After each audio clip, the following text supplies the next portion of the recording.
tenemos una semana bastante movidita, ¿no? Y sobre todo en términos económicos, pero también en términos políticos. Vamos a estar hablando en el día de hoy un poco de lo que tiene que ver con la presencia del FMI en el Banco Central. También, bueno, del salvataje que le hizo Gabriela Michetti a Mauricio Macri con la causa del correo, con las investigaciones internas por la causa del correo.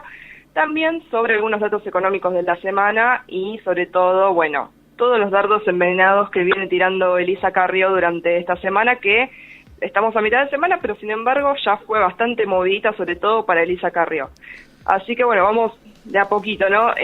Con el tema del FMI dentro del Banco Central, bueno, la noticia de esta semana fue que después del nuevo acuerdo con el Fondo Monetario, digamos, trascendió la noticia de que iban a tener un monitoreo de la economía del país, ¿no?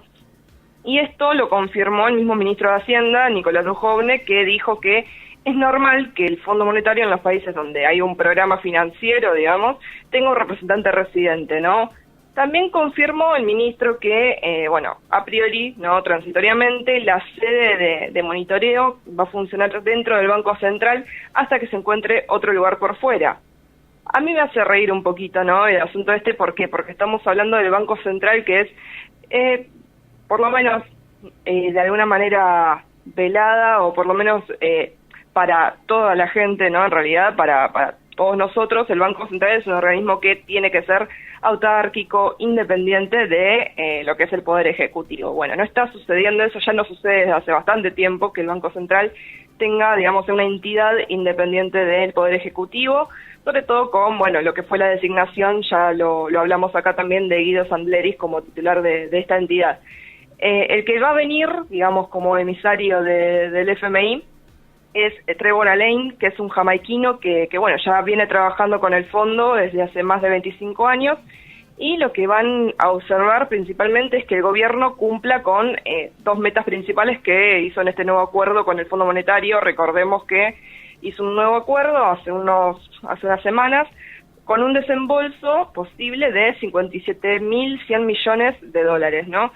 Y bueno, justamente el doble cero, esta meta que se pone dentro del acuerdo, el nuevo acuerdo con el Fondo Monetario, tiene que ver con, por un lado, el equilibrio fiscal, es decir, el déficit cero, que tanto viene pregonando sobre todo Nicolás Dujovne, y también la no emisión de pesos, es decir, la no expansión de la moneda nacional, ¿sí?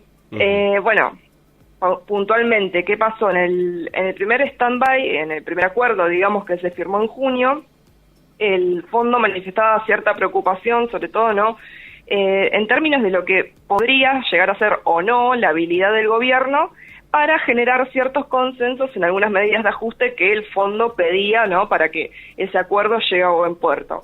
Bueno, justamente también tiene que ver con esto, ¿no? Los monitoreos que se le vienen haciendo a la economía tiene que ver con un cumplimiento del acuerdo. Sobre todo tengamos en cuenta que ya el Fondo Monetario Internacional viene haciendo visitas trimestrales, lo que ellos llaman misiones, que están a cargo de Roberto Cardarelli. Eso, digamos, no tiene ninguna interferencia con este monitoreo que va a ser día a día sobre esta cuestión de la doble meta, ¿no?, del déficit cero y de la no emisión de moneda. Sino va a ser complementario a esas visitas trimestrales, es decir, va a estar Alain y va a estar Cardarelli también cada 3 meses viniendo a monitorear la economía. Al mismo tiempo, digamos, también pasa una cosa que se viene ya hablando en estos días, sobre todo en los medios de comunicación, que tiene que ver que, digamos, en sintonía con estos acuerdos que se vienen haciendo con el Fondo Monetario Internacional, el gobierno está buscando apurar la media sanción del presupuesto 2019. Se habla de que posiblemente, casi seguro en realidad, el miércoles que viene se va a estar discutiendo este proyecto en la Cámara de Diputados. ¿Esto qué pasa? Coincide también con que es unos días antes, digamos, hablamos del 24 de octubre, la semana que viene, es justo unos días antes de que el directorio del Fondo Monetario discuta esta renegociación del acuerdo con Argentina, este nuevo acuerdo que se firmó hace poquito, y sobre todo el tema de la ampliación de este crédito de 57.100 millones de dólares, y sobre todo el tema del adelanto de los desembolsos para el ejercicio financiero del Estado para el año que viene, ¿no? Así que el Estado busca, el gobierno busca acelerar que se apruebe el presupuesto, digamos, para después, cuando tengan que debatir lo otro con el fondo, sea más fácil. En realidad tiene que ver más que nada con que en esta reunión de directorio del fondo se va a discutir fehacientemente, digamos, si el acuerdo con Argentina se ratifica o no, y sobre todo al gobierno lo que le conviene en realidad, no en este caso, es que por supuesto que se apruebe el presupuesto que propuso en el proyecto de ley, y sobre todo tienen, digamos, algunas cuestiones todavía que están discutiendo, sobre todo con los gobernadores peronistas de las distintas provincias, y bueno, tratan de ver más o menos qué poroteo puede haber dentro de la Cámara de Diputados. Se está hablando de, bueno, que confían en que las negociaciones con los gobernadores sobre todo avancen y bueno, algunos ítems de discusión igualmente siguen quedando y seguramente van a quedar hasta el momento de la discusión en la misma sesión de la Cámara de Diputados, ¿no? Según los cálculos que tienen dentro del gobierno, la votación en diputados está bastante peleada, pero tienen un margen todavía a favor del proyecto. ¿Qué pasa puntualmente con eso? Más allá de que se apruebe por poquito, eso tampoco generaría demasiada confianza en el Fondo Monetario Internacional. Entonces, la estrategia del gobierno, sobre todo, tiene que ver con ir a convencer a aquellos que manifestaron que se iban a abstener o aquellos que se saben más o menos por detrás de lo que es el manto de los medios de comunicación que se van a abstener, ¿no? ¿Por qué? Porque el argumento del gobierno es que justamente esta votación medio ajustada, medio peleada, ¿no? Y sobre todo con una oposición que se le plante muy fuerte, no va a ser una buena señal tanto para el FMI como para los distintos mercados y las posibles inversiones que, bueno, desde que las prometió Mauricio Macri todavía no han llegado, ¿no? La verdad es que si sale el acuerdo, digamos, con los gobernadores por un lado y también se pueden conseguir los votos necesarios para esa media sanción, el gobierno pretende que en ese caso haya una aprobación al libre cerrado. ¿Qué quiere decir eso? Que el proyecto, digamos, si se aprueba, no se discute después de la votación, después de la aprobación, teóricamente, no se va a discutir ningún artículo de ese proyecto de ley en particular, que es lo que habitualmente se hace después de la sanción, o media sanción en este caso, de un proyecto, ¿no? Cambiemos por qué no quiere abrir la discusión, porque en particular me refiero, ¿no? ¿Por qué? Para evitar justamente ciertos riesgos de modificaciones de algunos artículos de la ley de presupuesto que vayan en contra de lo que ellos proponen, sobre todo en términos de déficit cero en el Estado. Así que, y bueno, justamente hay modificaciones igualmente del proyecto original, que ya son algunos acuerdos a los que se han llegado, digamos, desde el gobierno, con los gobernadores sobre todo, pero bueno, justamente se está viendo cómo va a seguir la situación hasta la semana que viene. Va a ser una semana bastante movida en ese sentido. ¿Por qué? Por las distintas discusiones que se van a dar en torno a este presupuesto, que la oposición caracteriza, digamos, como el presupuesto del ajuste, ¿no? Y lo hemos charlado también acá, algunas variables de ese presupuesto. Otro de los temas, los datos económicos. Hoy el INDEC largó ya unos números alarmantes. Sí, la verdad es que, bueno, justamente, como decís vos, alarmantes. ¿Por qué? Porque la inflación de septiembre, según el INDEC, ¿no?, en el índice de precios, fue del 6,5% y acumula un 32,4% en lo que va del año. Y sobre todo, ¿qué pasa con eso? Bueno, que se viene superando un nivel inflacionario muy grande, no solo mes a mes, sino también respecto al mismo gobierno de Mauricio Macri, que se superó a sí mismo. Yo me acuerdo que una vez en esta columna, hace unas semanas, hablábamos de que la inflación de septiembre podría ser la más alta desde abril de 2002, que había sido de 10,4%, pero también iba a ser la más alta desde abril de 2016, que fue una inflación estimada del 6,9%. Es decir, en estos 2 últimos años nunca habíamos tenido una inflación tan alta como la de abril de 2016, que además cabe destacar, en ese momento todavía se estaba reconfigurando todo el armado de, bueno, justamente las distintas investigaciones del INDEC sobre los precios, ¿sí? Que recordemos que los números de la inflación eran bastante dudosos, con el tema de, bueno, distintas intervenciones que ha tenido el INDEC durante los años del gobierno kirchnerista. Justamente, la inflación estimada es del 6,9%, pero algunas consultoras privadas hablaban del 7,2%. Bueno, en este caso, en septiembre de este año, ¿sí?, 6,5% de aumento. Así que viene un panorama bastante difícil, sobre todo en esos términos. ¿Por qué? Porque justamente, como siempre decimos acá, esto repercute en la economía real, en lo cotidiano, en el día a día, que uno va al supermercado y ve cómo aumenta todo. Y bueno, justamente no es solamente un porcentaje frío y nada más, y sobre todo también pensar que las paritarias, la mayoría de las paritarias, se han cerrado en un porcentaje mucho menor a la inflación que está acumulada en este momento, ¿no? Que es del 32,4, repito.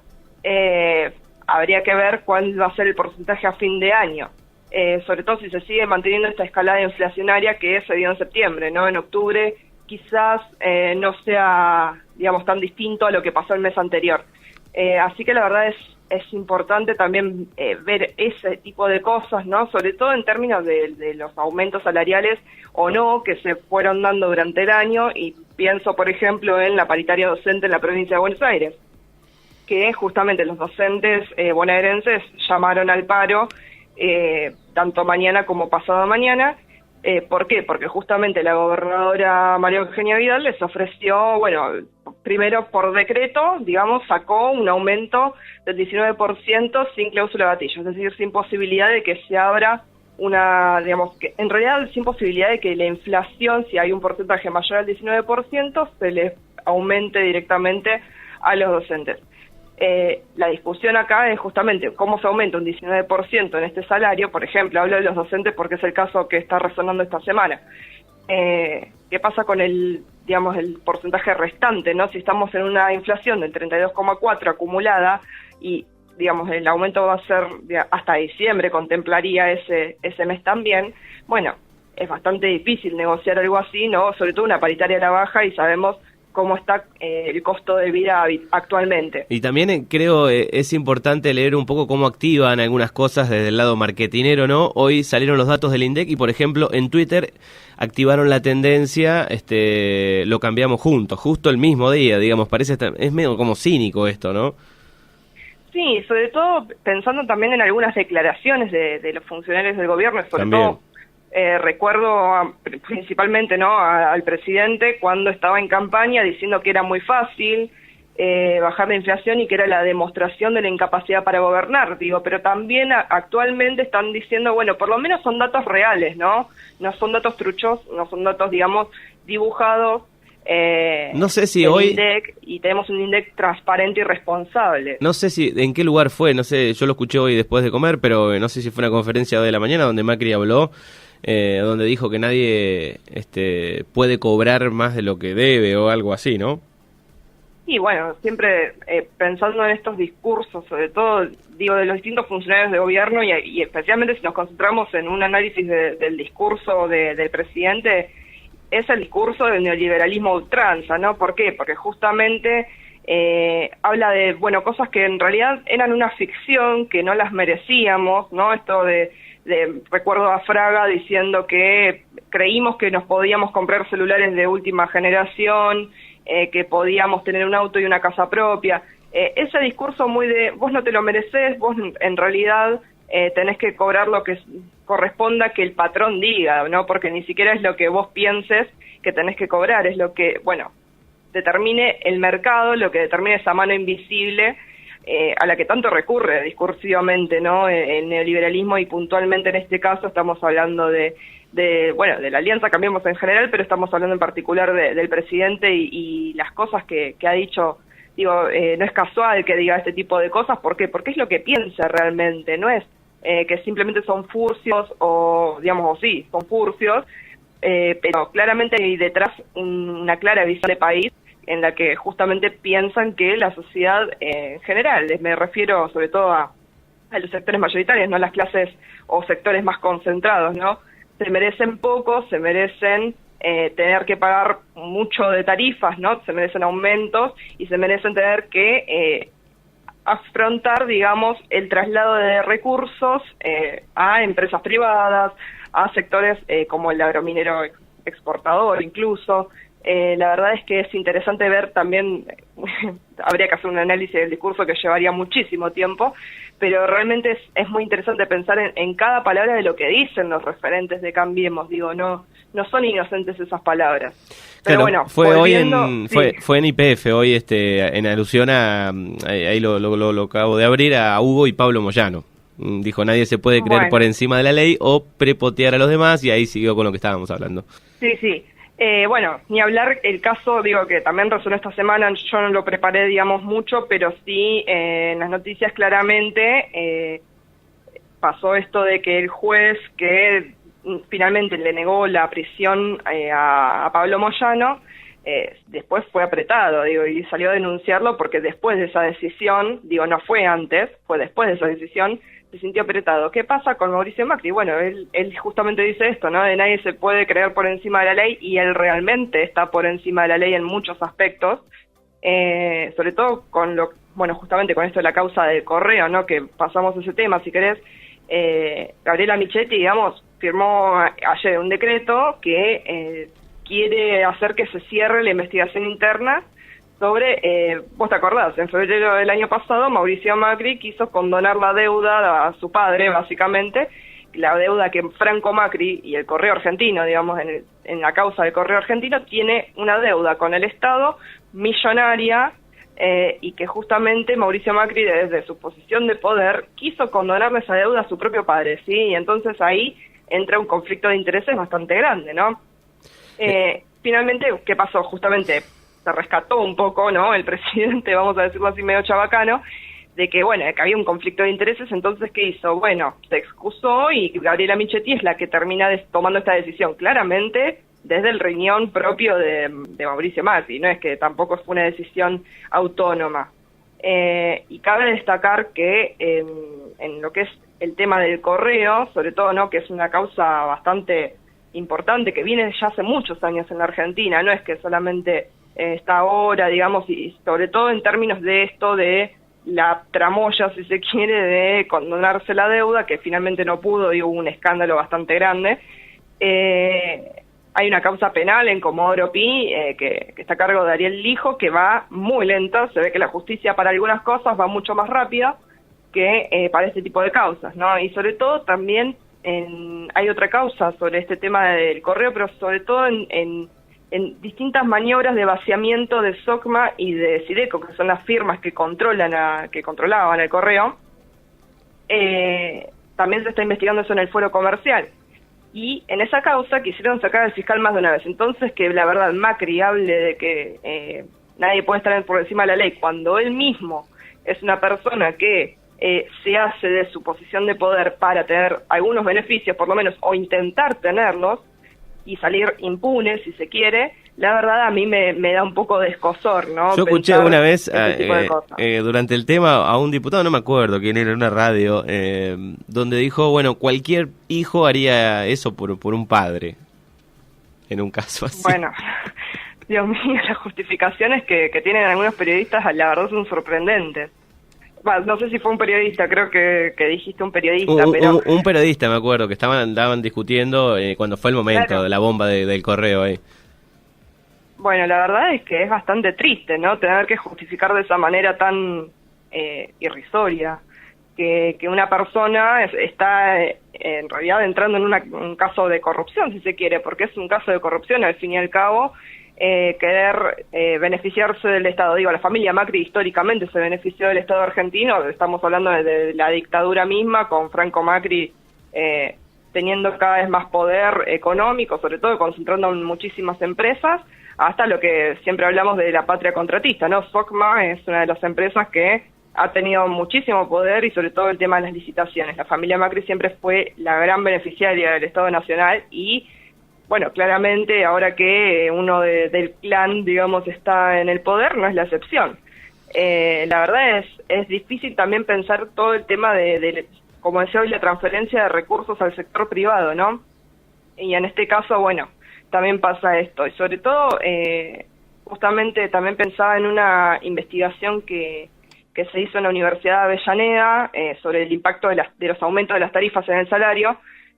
Cómo se transfirió, ¿no? Y lo hablábamos también la semana pasada respecto al tema de las 24 cuotas para las empresas de gas, ¿no? Cómo se transfirió muchísimos recursos del Estado justamente por un lado fueron las quitas de subsidios, pero justamente esa plata el Estado se la terminó guardando, y el que tiene que mantener a las empresas somos todos, ¿no? Somos los usuarios de esas empresas de gas que tienen ganancias millonarias, y encima nos querían hacer pagar en su momento, ¿no? Es un mecanismo bastante, común dentro de lo que es el gobierno. ¿Por qué? Porque justamente tiran la pelota a ver si la noticia indigna mucho a la sociedad y bueno, y después se retrotraen. Con lo del correo argentino pasó Sí, con esto de las muchos 24 temas. cuotas de gas y muchísimos temas. Tienen como El mismo un Esteban medidor Bullrich lo dice. un medidor de indignación y ahí ven, si pasa el 55 el 60%, bueno, lo vuelven para atrás.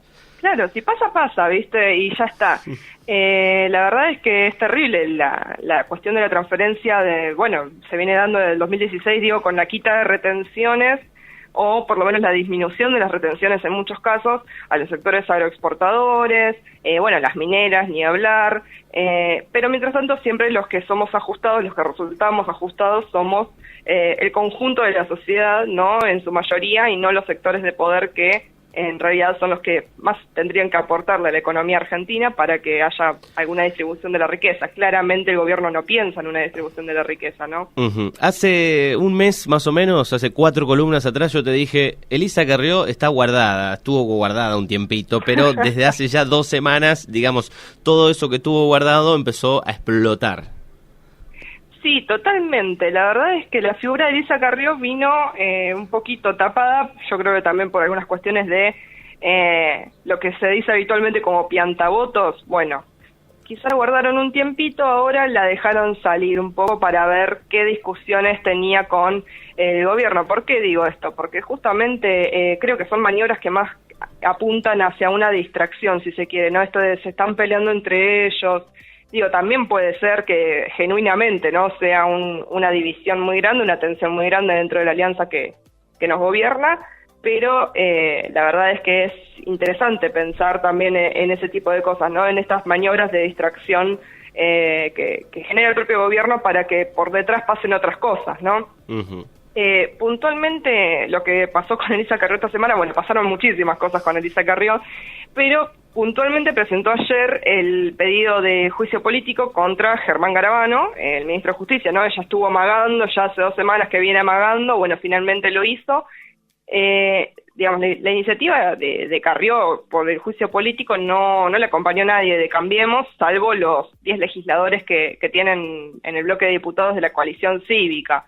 Y la verdad es que, digo, dentro del propio Cambiemos, sobre todo la gente del PRO, no hablo de la Unión Cívica Radical, que se ha quedado bastante callada al respecto, no ha dicho demasiado, como siempre, en realidad, pero bueno, eso es otro tema, ¿no? Los referentes del PRO, sobre todo Dante Sica, bueno, Rogelio Frigerio también, salieron a defender a Garabano y sobre todo decir que era un pedido exagerado, ¿no? Como que Carrió estaba siendo una persona bastante exagerada al respecto, para pedirle un juicio político por una declaración que hizo en un medio, ¿sí?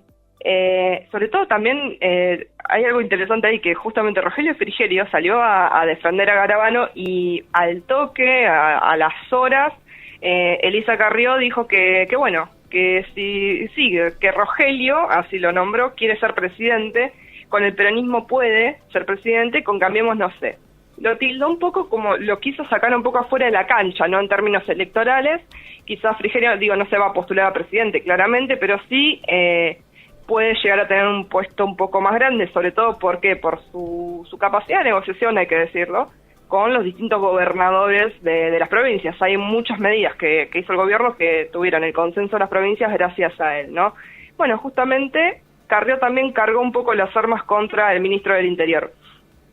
Por otro lado, digamos, en este pedido de juicio político, hablan de que Garabano, digamos, dejó de lado su rol y su responsabilidad como representante del Poder Ejecutivo, puntualmente, ¿no? En lo que es lo judicial, como ministro de Justicia, y justamente hablan de estas declaraciones que hace Garabano, ¿no? Respecto a las prisiones preventivas y puntualmente el caso de la expresidenta Cristina Fernández de Kirchner, ¿no? Sobre todo cuando justamente se manifestó en contra de la prisión preventiva porque sí y ya, que él no cree que la prisión preventiva sea un mecanismo válido siempre, ¿no? Y justamente a partir de eso se genera todo este clima de tensión dentro de Cambiemos con Carrió como la principal referente. ¿El gobierno le tiene miedo a Carrió? Yo creo que sí, porque digo, más allá de que esto, digamos, esta iniciativa del pedido de juicio político no va a prosperar en el Congreso claramente porque no tiene el acompañamiento de nadie, incluso de la oposición no tiene el acompañamiento. Pero mientras tanto sigue generando quizás rispideces dentro de sectores del gobierno, y sobre todo yo creo que Macri no se anima de alguna manera a tensar esa relación aún más allá del tema porcentual de votos. Digo, Elisa Carrió es una persona que sola no saca demasiados votos. Tiene que estar acompañada por algún frente o algún tipo de cosa. Yo creo que tiene que ver con la figura de Carrió, ¿no? Que todavía sigue de alguna manera más allá de esta decadencia en la que entró, digamos, en los últimos años, sobre todo en términos de credibilidad de muchas cosas. Bueno, pero se mantiene... Yo creo que es una figura importante, porque ella siempre se postula como la fiscal de la República. Claro, ¿no? Bueno, se mantiene un poco allá arriba, me parece, por lo mediático, ¿no? Beatriz Sarlo estuvo con Fantino antes de anoche y dijo, bueno, nadie resiste al zapping de Carrió, digamos, estás haciendo zapping y está Carrió y la dejás, pero siempre en un nivel mediático y por eso creo que se mantiene un poco ahí arriba, ¿no? Sí, y además que, les conviene, digamos, también tener a Carrió de su lado porque justamente por este fogoneo mediático, digo, Carrió es una invitada de lujo, siempre en el piso de TN sobre todo, que es uno de los medios que es más importante, ¿no? Para lo que es la lógica del gobierno, es muy importante lo que diga TN de ellos. Entonces, que Elisa Carrió salga, por ejemplo, en el piso de TN a criticar al gobierno o incluso decir que va a romper la alianza, que justamente dijo que no la va a romper, no va a romper con Cambiemos, pero justamente, digo, no le conviene al gobierno que ella manifieste, digamos, muchas críticas y sobre todo críticas que ya terminan en un punto del que no se vuelve, ¿no? En este caso, justamente ella misma lo dijo y creo que en ese sentido coincido. Es un pedido de juicio político, no es un pedido de renuncia del ministro. Más allá de que no prospere, ella, digamos, hizo la denuncia por lo que acabo de decir, ¿no? Este tema de las declaraciones de Garabano sobre la prisión preventiva. Ella considera, dentro de Cambiemos, que la justicia tiene que meter presa a Cristina Fernández de Kirchner y a las personas que estén involucradas con distintas causas de corrupción. Siempre, obviamente, la corrupción entendida como la corrupción del gobierno anterior y no como distintas corrupciones que se dan en distintos ámbitos de la sociedad y sobre todo de la política y de los sectores de poder económico. La verdad es interesante también, digo, lo decía un poco al principio de este tema. Creo que hay un temita del perro que ladra pero no muerde. Carrió es un perro que va a estar ladrando un buen tiempo, pero digamos, a ella también le conviene de alguna manera estar dentro de la alianza de gobierno, le conviene Macri como aliado político. De hecho ella misma también, digamos, más allá de todos estos improperios contra Frigerio, contra Garabano, digamos, salió a decir que Mauricio Macri es el mejor candidato para el 2019. ¿Le creemos? Y yo la verdad no sé si creerle a Elisa Carrió, digo, en términos de que ella dice, no voy a romper Cambiemos, Mauricio Macri es el mejor candidato para el 2019 en Cambiemos. Quizás, digamos, sea algo de este momento y después, como sabemos que ya la experiencia nos está acostumbrando también a los modos de Elisa Carrió, que igualmente siempre termina sorprendiendo de alguna manera, ¿no? Pero digo, también es importante ver eso, creo yo, que va a ser un fogoneo mediático por un tiempo, para distraernos de alguna manera de otras discusiones que son un poco más importantes, ¿no? Sobre todo pensando en esas discusiones de presupuesto y los ajustes que se vienen, digamos, para el año que viene en distintas materias de lo que es la distribución de la plata, ¿no? En los distintos ministerios, en las distintas dependencias del Estado. Bien. Te iba a preguntar, Ingrid, dejando ya el plano nacional, ¿cómo viste desde afuera y un poco a la distancia también la marcha de Puan? Sí, la verdad yo primero quiero decir que no tenía conocimiento del caso. De hecho fue un caso que pasó en el 2001, yo en ese momento tenía 6 años, así que la verdad es que no conocía el caso, sobre todo porque esta chica vivía en Puan. Puntualmente con el tema de la marcha creo que es un signo positivo, que se movilice, digamos, para pedir justicia. Quizás también considero que más allá de distintas cuestiones fue un poco tarde de alguna manera, ¿no? Igualmente considero que nunca es tarde, en realidad, pero sí considero que tendría que haber. La verdad es que no puedo hablar demasiado porque no sé realmente. Entonces, considero que no sé cómo habrá sido la vida de Marilina, ¿no? Y sobre todo el acompañamiento que tuvo o no durante estos 17 años que seguramente han sido muy tortuosos. La verdad es que es un caso que es muy triste, que a mí me conmovió. Durante todo el fin de semana estuve muy pendiente de lo que se hablaba y bueno, y también escuché la conferencia de prensa del intendente.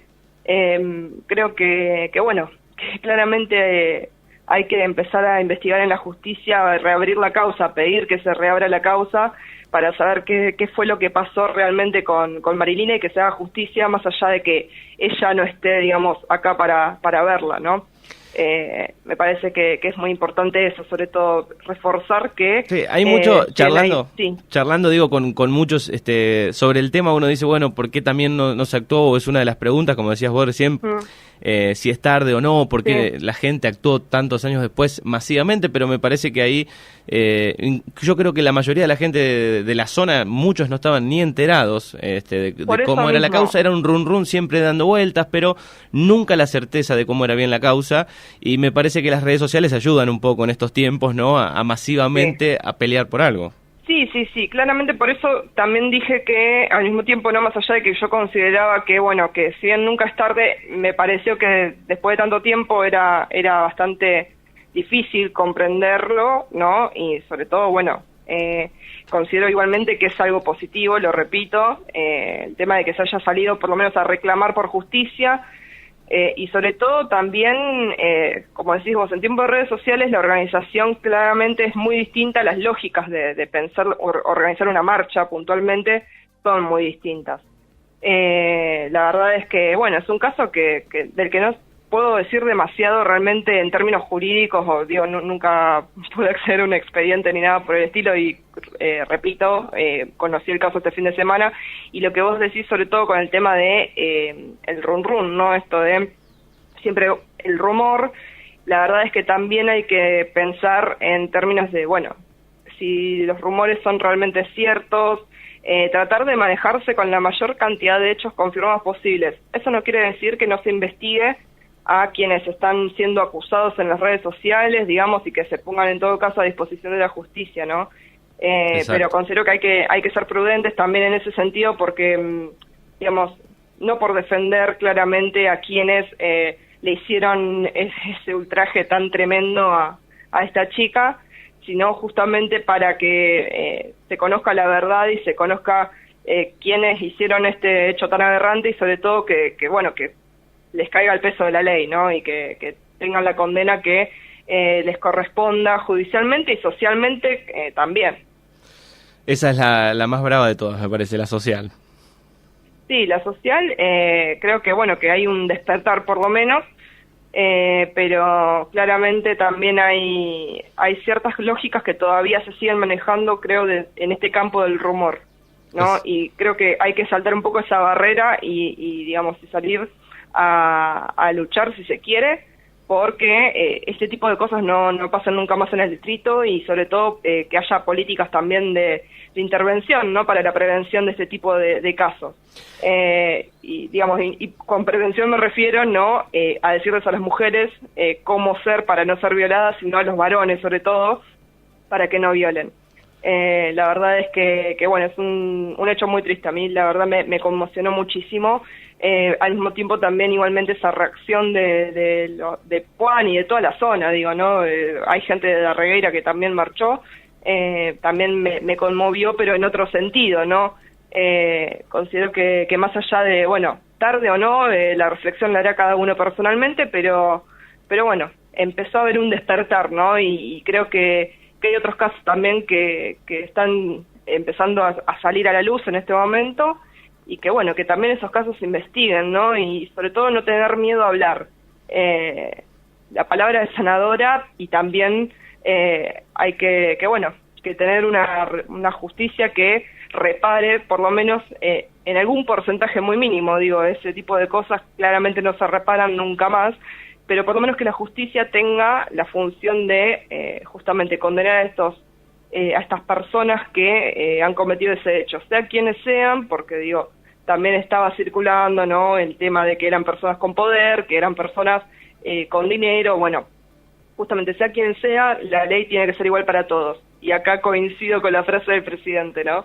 Nadie tiene que estar por encima de la ley. Bueno, justamente nadie tiene que estar por encima de la ley, y la verdad me parece que también todo se tiene que poner a disposición de la justicia en el caso de que así se lo requiera, ¿no? Bueno, lo escuchaba el otro día el intendente justamente cuando decía que iba a enviarles cartas documento a todas las personas que lo habían acusado en las redes sociales, compartiendo su foto, digamos, y todo ese tipo de cosas, para que, digamos, se limpie de alguna manera su nombre. Considero que en ese sentido también hay otra parte, digo, este tema de las redes sociales sobre todo es muy complejo de abordar, ¿no? La verdad es que hoy en día las redes son todo un tema al respecto, pero creo que en todo caso su rol, digamos, tendría que ser el de encabezar, si se quiere, si, digamos, él claramente salió a decir que era inocente, bueno, si en ese caso tiene que, creo yo, por lo menos reivindicar su rol y tratar de ver si desde el Poder Ejecutivo, más allá de que claramente el Poder Ejecutivo no debería tener injerencia en el Poder Judicial, que pueda llevar adelante el reclamo, ¿no?, para que se reabra la causa y se investigue a quienes hayan sido acusados en esa causa del 2001. Exacto, o sea, digamos, haber puesto más que nada es un poco lo que se habla en el primer lugar, ese tema. Sí, ahí claramente. Adelante. Sí. Yo creo que tiene que ser la agenda del gobierno municipal, claramente, tratar de ver cómo se puede acompañar este reclamo, digo. Sobre todo, bueno, todos somos inocentes hasta que se demuestre lo contrario, así que claramente lo que debería pasar es eso, ¿no? Que el Poder Judicial reabra la causa y se investigue realmente qué fue lo que pasó con Marilina, y que por lo menos se termine, no por chusmerío, sino que se termine sabiendo qué pasó para que justamente estas personas sean condenadas, ¿no? Y para que no suceda más esto. Exactamente. Gracias, Ingrid, por las noticias de esta semana, por tu opinión, por la mirada. La encontramos en Facebook como Ingrid Placer me encuentran, me pueden escribir ahí. Bueno, muy bien, hasta el próximo miércoles, gracias. Hasta el miércoles que viene.